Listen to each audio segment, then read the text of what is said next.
Good morning, ladies. Let me put my other recorder on. My name is Barbara Chapman. I'm with WOW, Women of Word Ministry, which is also Cowgirls Get Going for God. And I put an intro on the very first page of our WOW, Women of Word website, and also Cowgirls Get Going for God.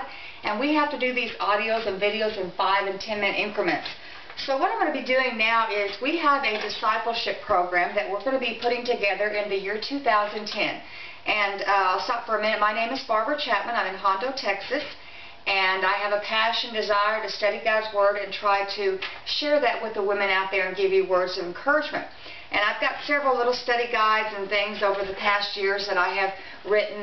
Nothing's been sold, nothing's published. It's just sharing little bits and pieces and nuggets from my heart to you. We have a website which is www.wow-womenofword.com. And I have to be very careful to explain that perfectly because there are other women of the Word and women ministries out there. But this one is www.wow-womenofword.com. Okay, that's the website, and that's also where Cowgirls Get Going for God is also a part of that ministry now, because I'm trying to minister to cowgirls because my husband and I are going to a cowboy church, and there's a lot of cowboy churches out there, and I'm getting ahead of myself on that, but there's a scripture that usually is a foundation for different studies and things that I get. And the scripture I will share with this first chapter, it's called, Why Should I Study? Why should I study God's Word? And it is going to be a discipleship program, and it's on the doctrines and faith principles.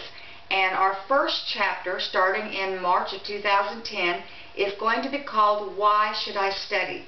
And I'm going to start with prayer first of all, and then we're going to get started, and I'll share a little bit with you how this has been birthed and where it started, and we'll just pray that God and His Holy Spirit would direct me in teaching this today on this audio and also on this video, because the videos are limited on time. So we'll just go before God in prayer right now, ladies, and I just come to you, Jesus, and I thank you for this time we have with you. I pray that you would speak through your Word. I pray that you would help the voice come through the video and audio without stumbling and stammering, that you would be lifted up and glorified, and I just be used as an instrument. I pray that it comes through clear, that they would understand, and I pray that you would just bless them, give them a hunger and thirsting after your Word, that they would dive into it and they would practice what they're learning today.